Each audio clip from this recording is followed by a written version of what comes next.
Откако прибавило докази, основното јавно обвинителство Тетово до Тетовскиот основен суд поднесе обвинителен предлог против лекарот анестезиолог кој во живо на TikTok емитуваше видео од персонал и пациенти на кои им се пружала помош на гинеколошкото оделение во Тетовската болница.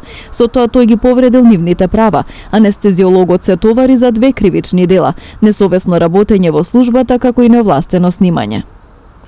Во спроведената претходна постапка беа прибрани докази кои го подкрепуваат основаното сомнение дека обвинетиот како службено лице анестезиолог вработен во ЈЗУ клиничка болница во Тетово на 14 април неовластено направил снимка од пациенти и вработени и ја објавил во живо на социјална мрежа, со што постапил очигледно несовесно во вршењето во своите овластувања и должности и потешко ги повредил нивните права.